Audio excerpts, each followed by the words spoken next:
Hello and welcome to another episode of the Empowering Leaders podcast. At a Leader, we are passionate about inspiring connections and creating a world of collaboration. Our signature program, A Leader Connect, curates groups of 5 to 6 leaders from diverse backgrounds in sport, industry, social venture and the arts who come together to learn, to connect and to collaborate. I've probably had some of the most radical changes out of that leadership group. The significance of their work and how much it's really about helping others. It made me think, what else could I be doing? And I approached our owner, and within a few weeks we'd raised $5 million to try and solve obesity in the underprivileged community in Milwaukee. So that's one spark that leadership course has caused to contribute and leave the world as a better place. It defines the word creativity for me. The ability to see connections where none seem to exist. And I think that's the magic of a leader. Definitely not my usual, workshop panels like humanitarian spaces, but more of an intentional dissection of leadership. The Empowering Leaders podcast is proudly brought to you by Victoria University, where cutting-edge sports and exercise science facilities like heat chambers, performance labs, and altitude environments mean VU is ranked 7th in the world for sports science. VU, uniquely you. As always, a big thank you to Jason Nicholas and his team at Tempur Bedding, a mattress like no other. If you enjoy listening to the Empowering Leaders podcast, be sure to subscribe, and please, if you have a moment, we would love you to leave a review so we can reach more listeners and empower more leaders. Tyson Ballard is a multifaceted entrepreneur, legal tech innovator and creative force with a career spanning technology, music, lifestyle and business transformation. As the founder and CEO of Stellar Legal, he is revolutionising how legal teams operate, implementing AI-driven solutions, contract lifecycle management, and legal operations strategies that drive efficiency and value. With executive roles experience at Concilio, Sky, and Cognia Law, he has advised some of the world's largest organisations on legal transformation, combining deep industry expertise with cutting-edge technology. Tyson's creativity extends far beyond the legal world though. A lifelong music curator and DJ, he has been at the heart of underground music scenes, blending house, disco and electronic beats in clubs and events across the globe. In music, he met his partners Joe Vidler and Chef Alarm, which led him to the creation of AMFE Group, All My Friends Everywhere, a global lifestyle collective that fuses music, art and travel, crafting immersive experiences that connect people across continents. AMFE is built on the philosophy of extraordinary pleasure, creating one-of-a-kind, mind-blowing events that push the boundaries of imagination and luxury.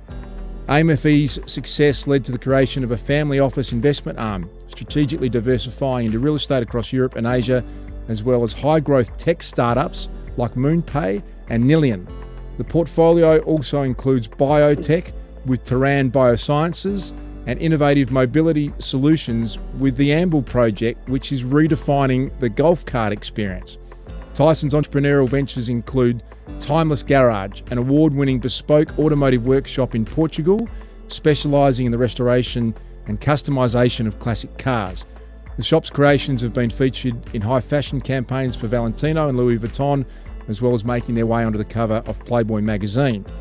As a partner in Wave Gliders, a surf brand known for its handcrafted boards, Tyson helped launch a special edition board series in collaboration with music artist Jose Gonzalez. Adding to his portfolio, Tyson also founded with Anthony Dodds, the cameraman behind some of Deus Ex Machina's finest images, House of Sawa, an eco resort in the Batakarus Indonesian island that blends surf culture with sustainable luxury. And across all his ventures, Tyson is driven by innovation, craftsmanship, teamwork and community, whether he's shaping the future of legal tech, spinning records in an underground club, or crafting experiences that redefine lifestyle and culture. Tyson, that is an extraordinary life, and I know you love being in the background, but we're pushing you out in front today. I really appreciate you joining me. Yeah, thanks, Luke. It's good to be here. I think you're probably the only person that could get me up this early in the morning, so appreciate you having me on, and definitely feel like shriveling after listening to that intro, but let's go for it. Well, mate, it's been hard to pin you down, and from wherever you've been in the Middle East or the Alps and doing extraordinary things, and I mean it since I wanted to read your bio in full because I'm 180 episodes into recordings. I've never seen anyone with that sort of diversity in their life. It's extraordinary. But you grew up in this small town called Wollonga in the McLaren Vale of South Australia. You went to primary school with our great mutual friend Matt Wadowitz, who co-founded Alligator and is the champion of Alligator, really. I've got to ask, you look back growing up in a little country town in SA, what do you think's been the secret for you to this amazing life around the globe? Yeah, it's an interesting question, actually. I think, it was a charmed life, if I think about it, growing up with Maddie in Wollonga. I found out pretty quickly that my football career was limited when I kicked an own goal in my first 5 minutes on the field.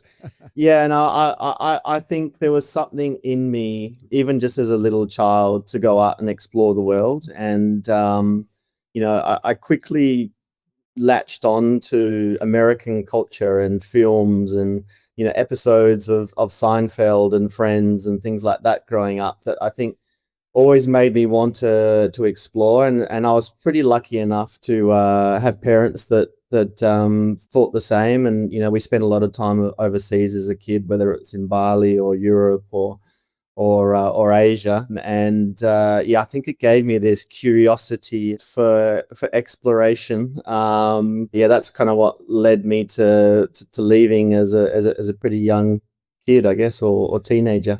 Tyson, those parents sent you to a Steiner school in your secondary education. Can you explain to people what the Steiner philosophy is? And do you think that was part of where that curiosity's led you to do these extraordinary things? Yeah, 100%. Actually, I didn't go to school for about a year just leading up to high school, or a bit over, actually.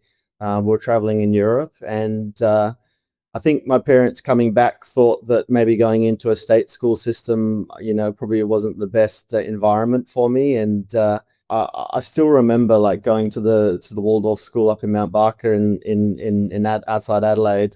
The first time, I honestly thought it was like an Ewok village. I thought I was in Caravans of Courage or something like this. But it was just such a beautiful school in terms of the nature and the buildings and the architecture and things like that. And I think I pretty much, thrived in that environment. So the classrooms are small, and they have a philosophy where you learn something quite intensely for a short period of time. So, it's called a main lesson. And for the first 3 hours of a day, typically when your brain's the most awake, you learn for 3 weeks something really intensively, and then you move on to the next thing. But you dive deep into a topic, and then so we could be learning Romeo and Juliet for 3 weeks, and then you compile a document of everything that you know about Romeo and Juliet and submit that to the teacher. And then in the afternoon, you focus more on arts and sport. When your digestive system is probably starting to slow down, maybe your energy levels are lower, and so maybe your cognitive skills aren't there. But it was definitely an environment where I thrived, and I don't think it's for everyone. I also do see, and I love my dear alumni a lot, but I do see a big difference between those who have gone through from kindergarten through to high school versus those who have kind of, attended some, state school or, private school that is different from a Steiner education. And I do feel really lucky that, I did participate in the high school arena.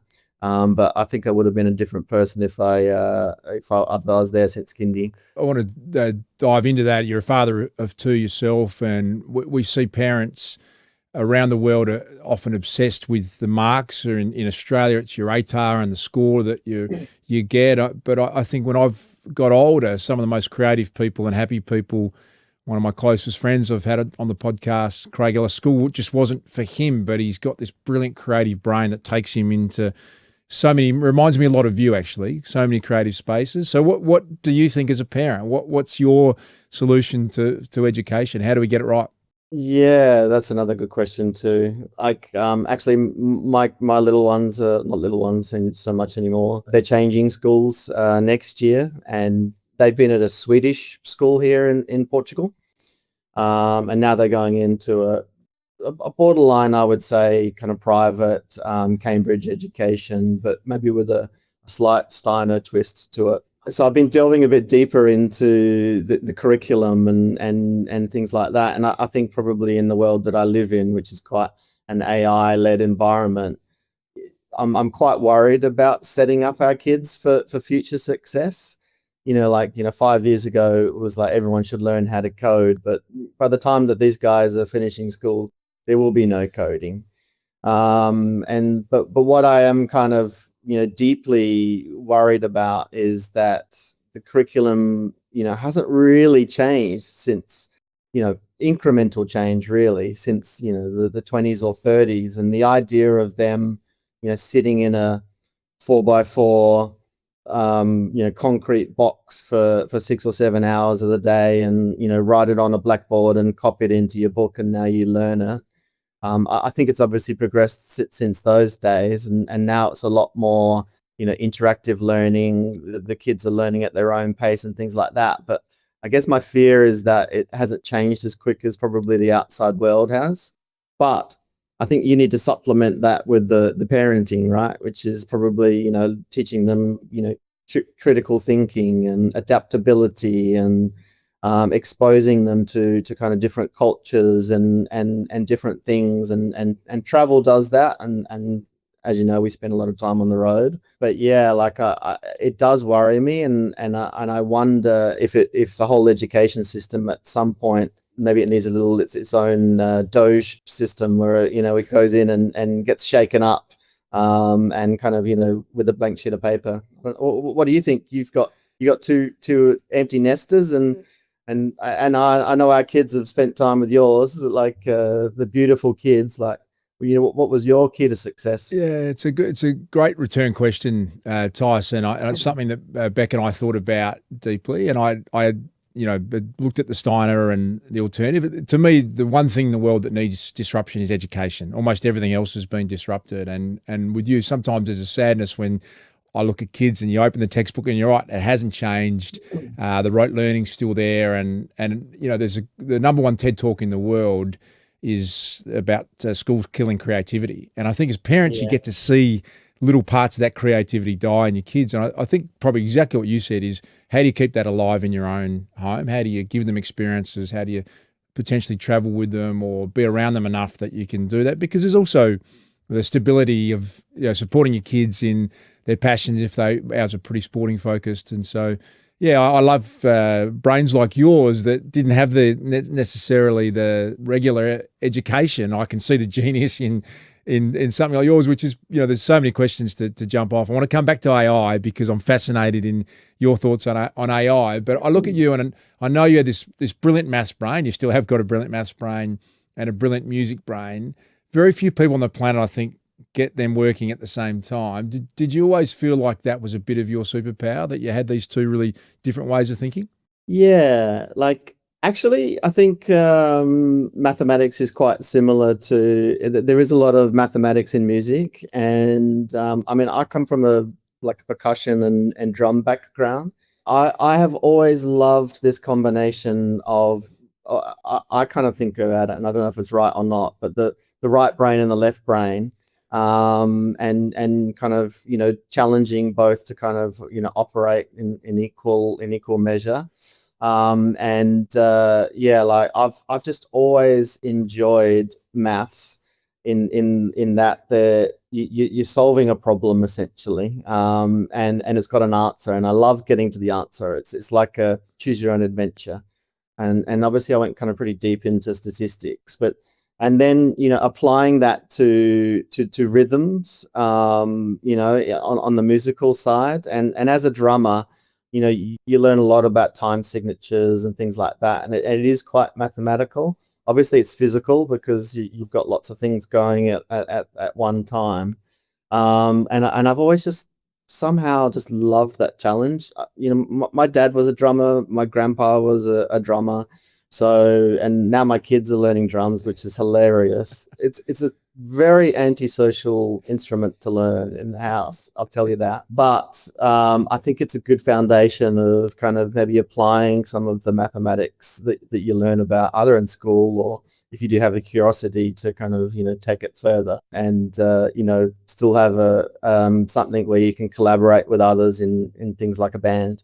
Tyson, you've done so many interesting things, and I didn't do it justice at all in the intro, but all my friends everywhere, I'm so curious about how you landed on that. Can you share a bit about some of the events that you hold and some of the creativity that world has opened up? Yeah, it's such a beautiful project. It's with two of my dearest friends, and actually sparked off by Chef. So Chef and I actually had an electronic band together about 15 years ago. And for one hot summer, we toured the world. I think our first gig was, after rehearsing in the kitchen, was about to 15,000 people in Melbourne. And so, but since then, we've always remained great friends. And, he always dreamt big. So Chef was always the guy that, if he would always have time for you. And if he had $100, the $100 was for everybody, no matter what. And he was very lucky enough just before COVID to meet a very high net individual that basically said, can you help me organize a party for Halloween? And I think in our true fashion, like a party to us means, spend, I don't know, like $1,000, get all our mates together and have a great weekend. Where this had quite a much more, a few more zeros on that budget. And I think Chef just took it in his stride, and he ended up renting a castle outside England. They had I think kind of imagine Eyes Wide Shut meets an electronic rave, and you can use your imagination to kind of see where it went. But essentially that sparked AMFE. Yeah, and it kind of snowballed from there. We're now nearly 6 years on. We have around about 150 staff. We've done some pretty credible events. So about a year and a half, 2 years ago, they broke the world record for the longest private flight whilst having a party in the air. So I think it was a 767 that we customized. So we took all the seats out and built a DJ booth and nightclub inside the jet, and flew from Bangkok, Thailand to Bogota, Colombia. And unbeknownst to us, halfway through it, at that kind of middle point, the pilot came on and said, "Look, this is my final private flight of my career, so I wanted to go for the record." So we've passed the no return zone. So here we go. And you can imagine the crowd erupting in the jet, to hearing that, whilst listening to some of the best DJs in the world. And yeah, thankfully they landed, in Bogota safely. And then just recently we organized an event for about 25,000 people in the pyramids outside in Cairo. And that actually coincided on my birthday, which was a really nice event. But yeah, I think it was the first event as closest to the pyramids since Shakira in 2006 or something like that. So you can imagine all the bureaucracy and all the workarounds we had to get there. But I guess we're behind some of the biggest events and probably some of the more creative events. So we don't tend to do the run of the mill. Find a field and stick up a stage and have an event. We always look to challenge. But right now we're looking to have the first party in space, and so yeah, we're having some interesting conversations. I think we're competing against Lady Gaga at the moment to try and get there. But yeah, let's see how we go. It's never boring having a conversation with you. It goes off in a direction. I love it. I mean, who's thinking that that's even possible? And you can imagine the fun. And that's what it seems. It seems like it's just fun being around you. I look at to me, the definition of the entrepreneurial spirit. I'm looking at it on the screen. I'm looking at in Portugal today. What do you think about when you go down that path? And have you got advice for others that want to maybe take on the same path as you? it's been an interesting journey, and I don't think you ever really set out to maybe deliberately be an entrepreneur or anything like that. Sometimes I always, wonder about my younger self, what advice I would give to my younger self, kind of, and I guess that kind of is a similar question.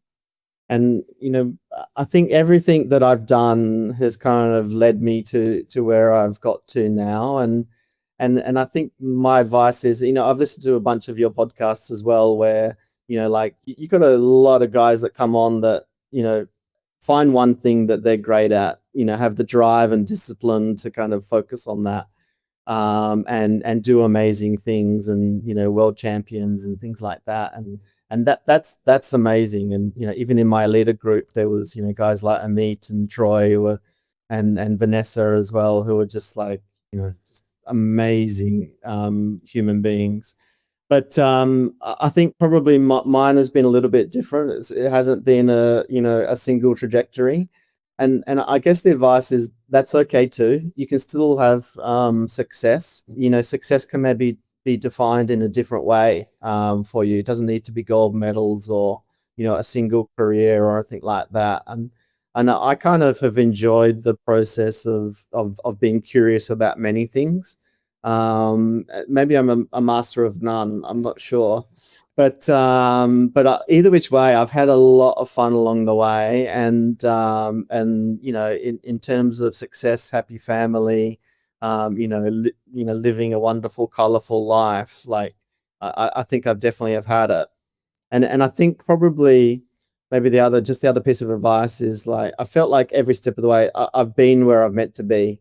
It hasn't always been a bed of roses. Like I've taken lessons that I've learned along the way that now, I think there's kind of that theory of 10,000 hours. Maybe I've spent, 50,000 hours on 6 or 7 things. So I don't know if I subscribe to kind of, you really need that 10,000 hours to be successful at one thing. Curiosity and drive, maybe. Yeah, it's interesting. Malcolm Gladwell was the author of the 10,000 hour rule. And I think he's actually gone back and revisited that and said, you know what, I don't actually agree with my own thinking. If I look back 10 years later, it's there's a great book called Range, which talks about exactly so the people that sample a range of different things end up building a skill set in a whole heap of different areas. And you did mention a leader, and we've been so privileged, Tyson, to have you as a great creative thinker in that world. And you mentioned some of your group. We love the idea of bringing together people from different backgrounds in this sort of learning and sharing environment. Can you explain what the Leader Connect group's been like for you? Oh, mate, like I remember about, was it 5 or 6 years ago when we sat at your pub in Melbourne and talked about this idea about bringing some of the best leaders in the world together. And I think that was kind of a pivotal moment where I was just like, this is just such a golden idea. And just to see that you guys, deliver on that has just been amazing. And I guess as a mate of Maddie, I've just been so, so proud of everything you guys have done at a Leader. In terms of the group that I had, like from the very first session with Troy, Amit, Hugh was there as well, and Vanessa. It was really, really interesting because I think, very quickly, we did our obligatory introductions and, rattled off all the achievements that we've had in life. And I think it was Hugh that just started immediately talking about his kids. And then it just broke down the whole sessions from then onwards that set a tone, I guess, that made us all a lot more vulnerable to talk about some of the challenges and like proper challenges that we're having in work and life. And for me, it was definitely life-changing, seeing Troy and Vanessa kind of having these pivotal moments in their career, and also seeing the things that Amit delivered at the Bulldogs last year in terms of the new facility, and whilst also, same as you, delivering a renovation on his house, which is a double whammy. Yeah, I really felt like so privileged to be involved. Quite often, a little bit of imposter syndrome, thinking about some of the achievements that these guys have had and the world that they're living in. but yeah, it was life changing. I mean, I during that was the moment that, like really cemented me to kind of, jump off and start Stellar. With the guidance and support of those guys, and I'm really proud to say that, that I count them as dear friends. And there's a lot of banter on the WhatsApp group, whether it's Troy at the Bucks in terms of winning or losing, and I meet having some of the challenges, not making it to the grand final last year, things like that. And yeah, it's just been such a wonderful experience. And Tyson, I remember that beer very well, and it's interesting when you've got an idea, and Matt is the absolute creator behind it, and I've been lucky enough to be associated with your great friend and my great friend. He's a one of a kind person, and I haven't met too many like him, to be honest with you, and it's based on his great thinking. But I love sitting down with you because you can just tell you're a great ideas person, and all you saw is possibility. Yeah, and you ask some awesome questions. It's interesting. Quite often, when you share an idea with people, I reckon 90% of people go the other way and tell you why it's a stupid idea, and tell you why you shouldn't do it, and tell you how hard it's going to be and how hard a path it is. So it's a rare thing, someone like you, and it's why it's a great story to share. There's a lot of people that are probably going down a university path. They've got no idea what they want to do. Their parents are wanting them to do something safe or secure, but I think you're a great living example to me of someone who just followed their passion, just takes what comes their way and turns all of it into success. And I said we'll come back to AI. I've got to do that now because you've had this great history in tech. What's AI going to be like for all of us in the coming years? It's a really big question, and I truly think if anyone's got the answer, they're probably lying to you. I mean, maybe I'll preface it with, I'm incredibly optimistic about what AI can achieve, but I'm also realistic about what it can do today. There's no doubt that this is a proper industrial revolution moment in history in terms of where we are with AI. And there's no doubt that probably for the first time in humanity, especially given the leap from machine learning to generative, when ChatGPT was introduced and kind of, everyone jumped on that. For the first time, there's probably a lot of brilliant minds focused on making it better and finding use cases and obviously probably looking to get rich in at the same time. No doubt it's going to have an impact on the workforce.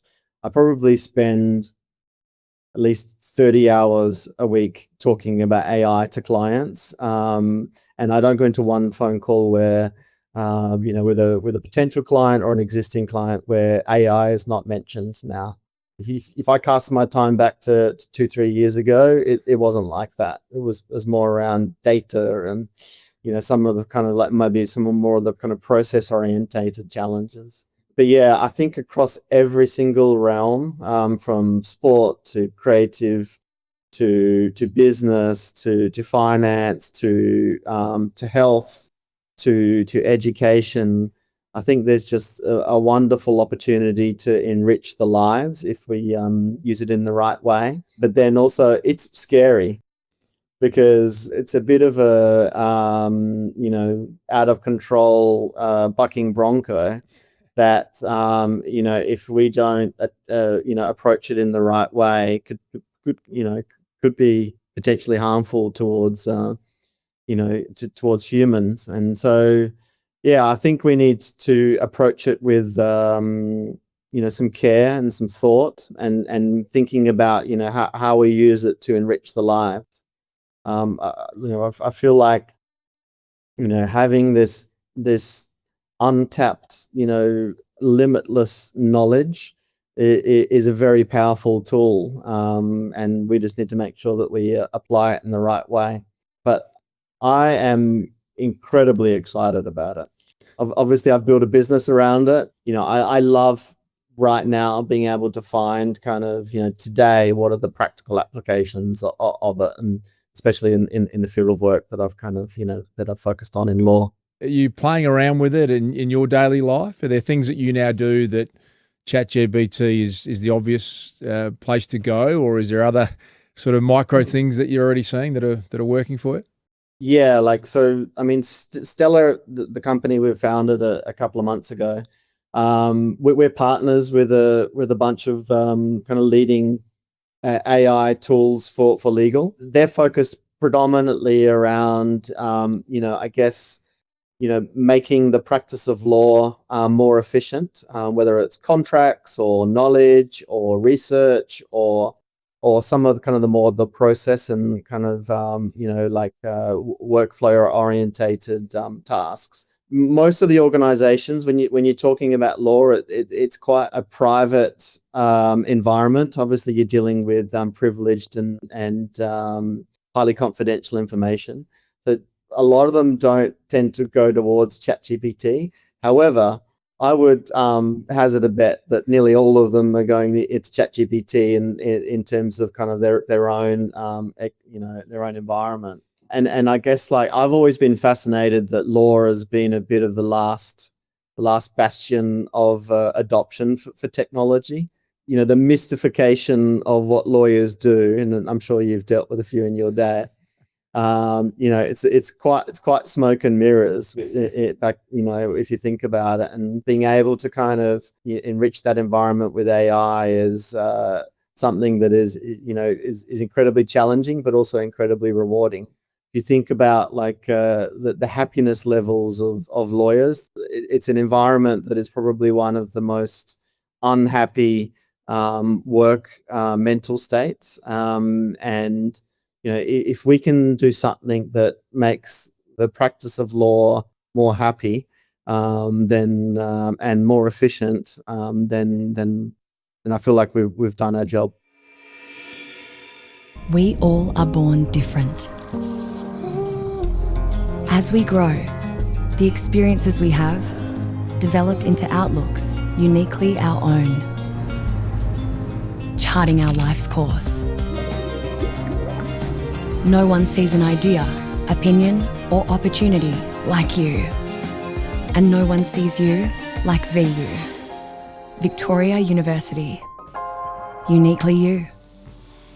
At Alita, our signature program, Alita Connect, is something we're really passionate and proud of. We bring together groups of 5 to 6 people around the globe from diverse backgrounds, sport, industry, social venture, and the arts, who come together to learn, to connect, and to collaborate. The Alita Connect experience for me has been transformational. I met people that I would never have met from totally different spheres. It's very basic. It's all about relationships. It's all about how we communicate. And what the Alita Connect group does that is so powerful is when you bring 2 people from 2 totally different worlds together, there's no ego. It just leaves room for the real you. And I think that's what Alita gave me, was bringing back the real me and really connecting to my own leadership style.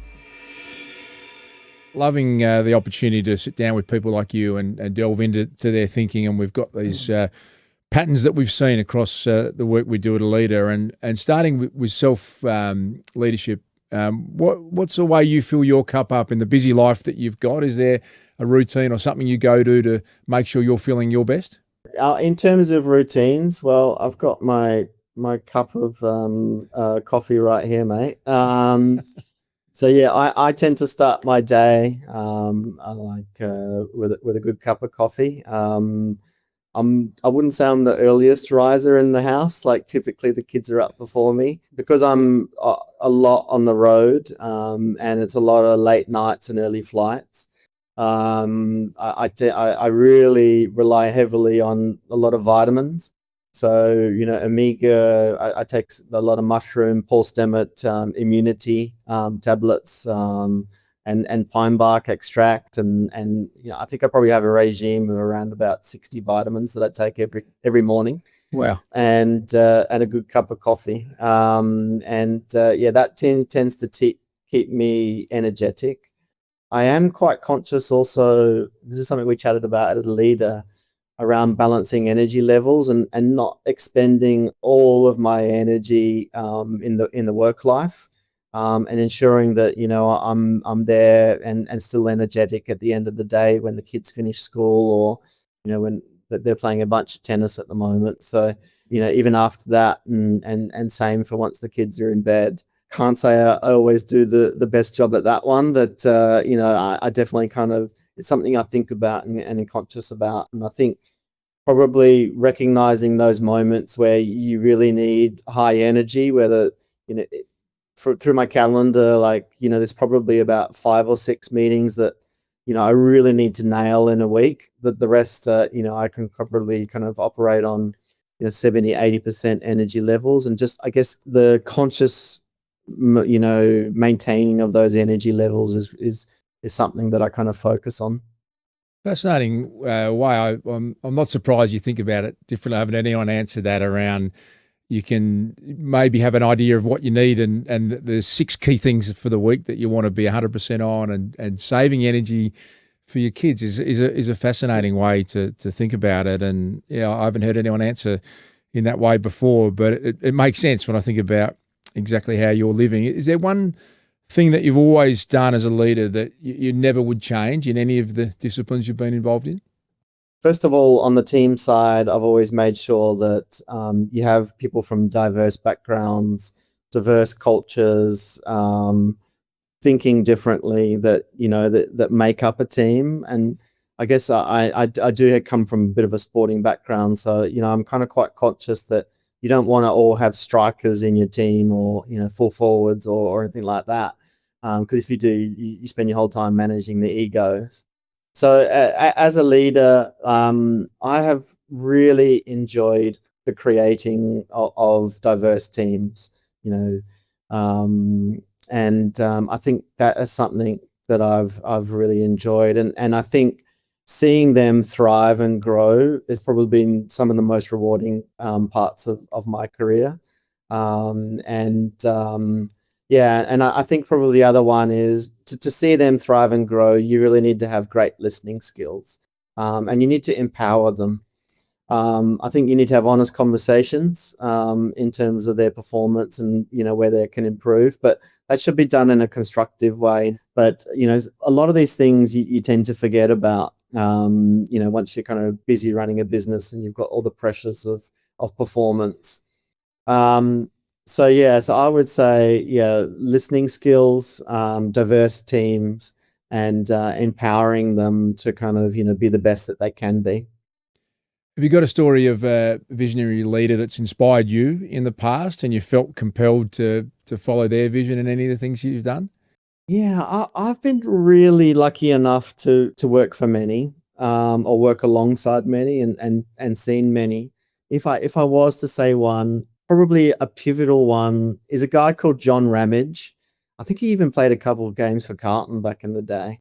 But really early on in my career, I worked at Westpac and as a collections team leader, which was really, really fascinating. And our boss at Westpac was this guy called John Ramage. He's a footy coach, but he really installed in me know your numbers. So we used to have these meetings, and if you've ever worked in a call center, it's a pretty surreal experience. But you got to pick up the phone within 30 seconds. No one really calls her if they're happy. So usually they're pretty unhappy, and either they don't want to speak to you or things like that. And we were collecting, credit card debt and mortgage debt and things like that. So it wasn't really the most happy environment to deal with. But what it made it really, exhilarating and to me was the numbers side of things. So we used to have these weekly meetings. If you didn't know your numbers, you would be absolutely roasted. And I think, going into those meetings and spending the time to kind of really dig into the numbers of the performance of your team was quite an interesting one. And that's probably something that I kind of took with me. And he just installed a bit of a discipline that, it actually wasn't okay to be mediocre. And I think when you're a youngster, those kind of things are quite pivotal. Just having that, know your numbers. He was quite big on the grammar side as well. So if you ever came to a presentation that didn't, wasn't polished and didn't have a full stop, or the formatting was all wrong, he was quite strict. but it worked for me because I think I'd probably come out of this Steiner environment, right, which was I can't even remember anything about getting taught about grammar or anything like that. But so yeah, and for me that was really early on where I kind of saw the power of leadership, and I think there was a bunch of leaders that came out of that business that have gone on to do great things. Like I'm pretty sure, that the next CEO of Westpac is going to come from that group.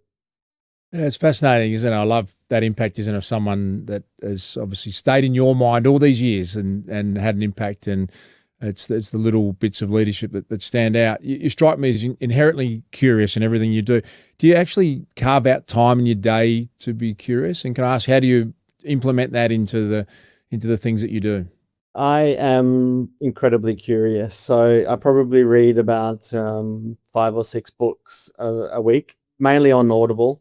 But I do spend a lot of time on planes. My time to be curious on the book side is on planes. And that is a time where, quite often internet doesn't work, so people can't get in contact with you.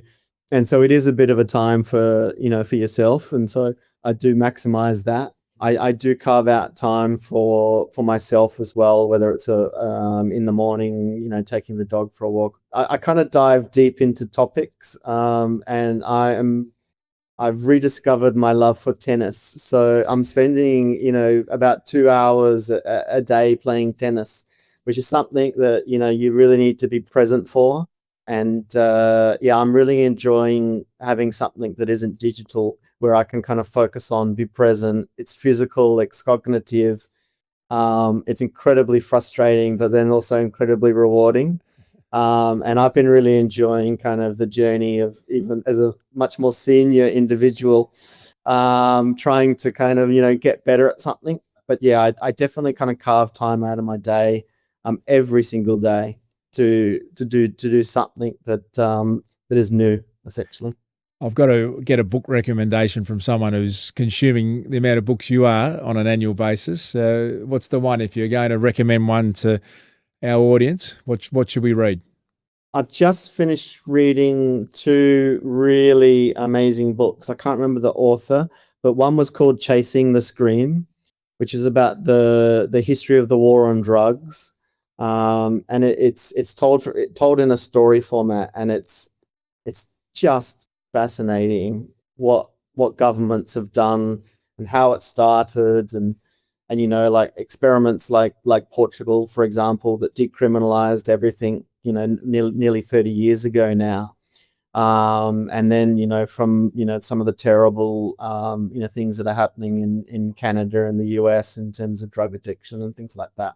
That was a truly fascinating book. And then the other one I would say is Prisoners of Geography, which is more of a geopolitical book around, and it kind of goes back, up to 1,000 years, and kind of delves into the history of power and geography. And, for example, how did a tiny little island, off the coast of Europe become such a powerful country? And, why hasn't Africa kind of, capitalized on being, so minerally rich and things like that. So I found that fascinating as well. You've sparked my curiosity on both of those.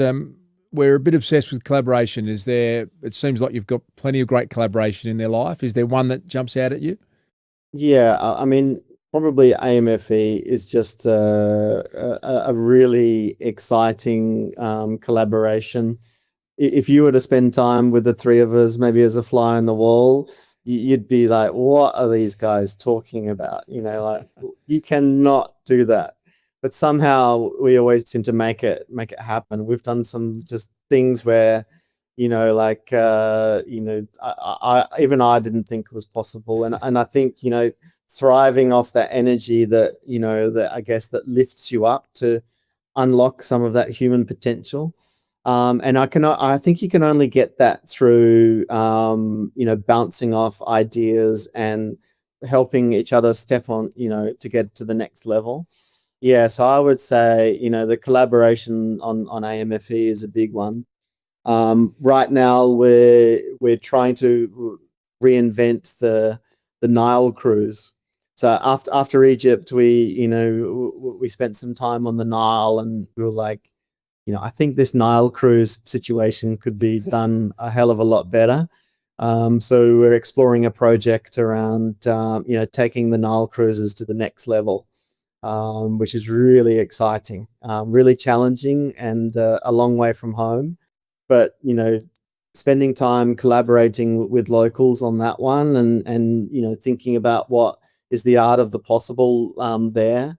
I'm really looking forward to kind of redefining, luxury and experience on the Nile, which is just such a magical and historical place.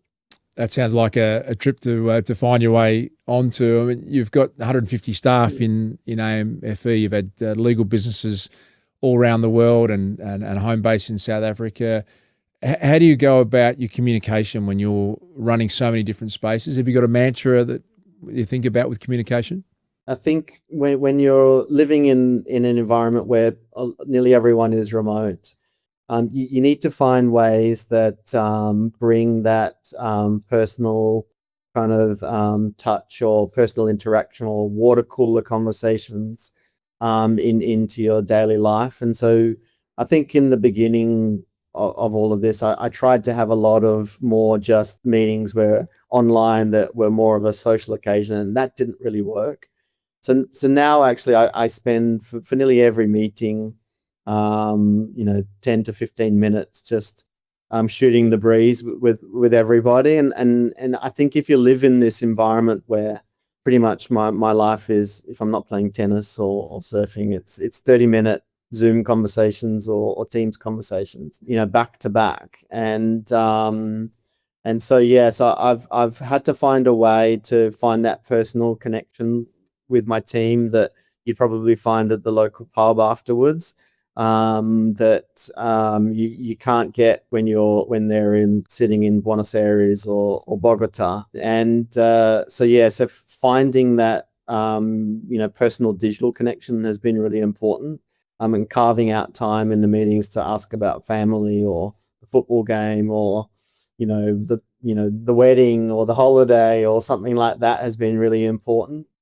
And then obviously WhatsApp, because I've got so many things on the go. There's quite, especially for my business partners, there's time for banter, but then there's also time for quick decisions and quick conversations. So I found, the phone is an incredibly useful tool that allows you to kind of work from anywhere that you just couldn't do, 10 years ago or something like that, Then probably the final one is you really just have to make time to go visit and spend time with these people in one place. So, for example, on the Stella side, we've just come from, a week in Sarasota, Florida, where we all chased alligators around a golf course and found out that your golf ball goes anywhere near the water, you should not go get that golf ball.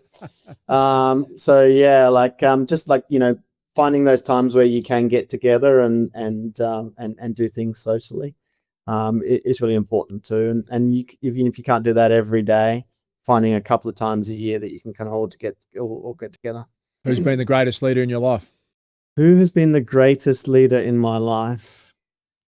I mean, I touched on John Ramage earlier on, and I probably think the other one would be a lady called Claire O'Brien. She's now the COO of Deutsche Bank for legal, but we worked together at the world's biggest law firm, Clifford Chance, and basically they took a chance on me. I was a sailor at the time, and they were like, "Tyce, we really like you. We don't really know what you do, but we really want you to come and just try and shift the needle here at this law firm."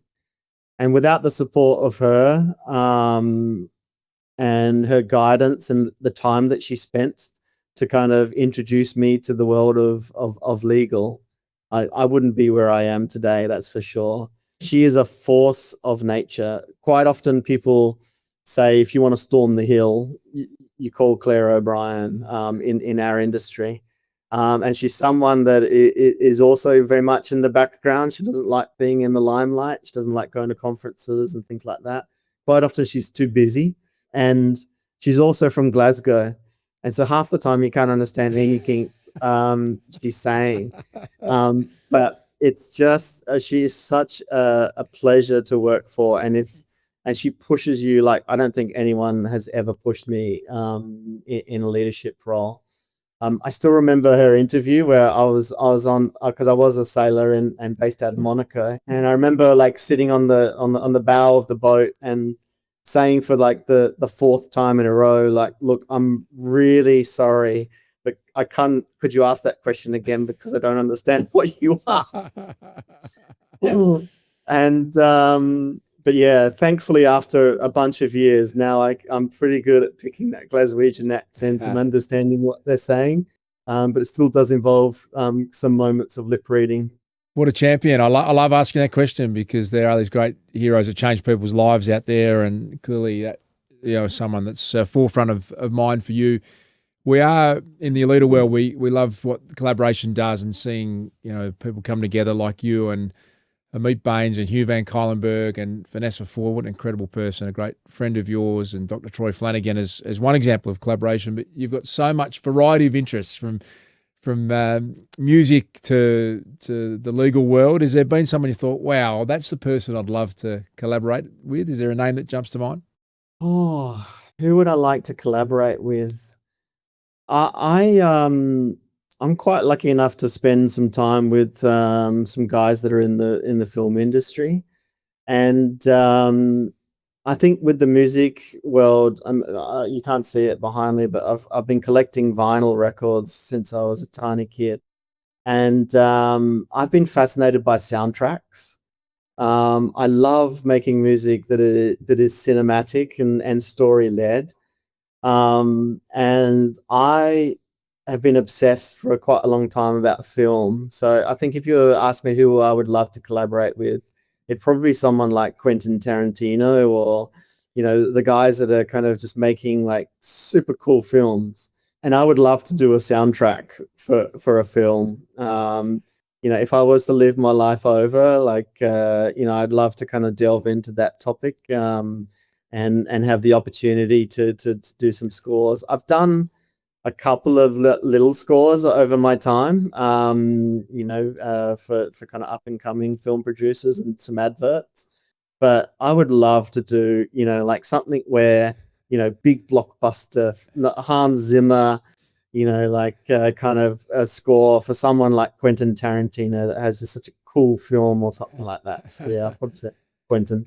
It's another extraordinary answer, and I'm not surprised by the depth of things that interest you, mate. It's as I said, this could take another 10 hours, and you wouldn't even scratch the surface of what is going on in your mind and your world. It's been a great pleasure to get to know you. We both share a great mutual mate, and I've enjoyed the times we've got to catch up, and fascinated by the next chapter. Stella, you'd like to buy shares in Tyson Ballard, and anything he says, just get on board would be my final bit of advice. But thanks for you got up early in the morning, mate, to do this. I know you're much happier behind the curtain, but we appreciate you sharing your story today. Thanks, mate. It's been great. Yeah, I really, really appreciate the time, Luke, and hopefully we can catch up soon. I'll be on the next plane to Portugal, mate. Get me to one of those parties, AMFE style anytime soon. Thanks, mate. It's been awesome. Excellent. Take care.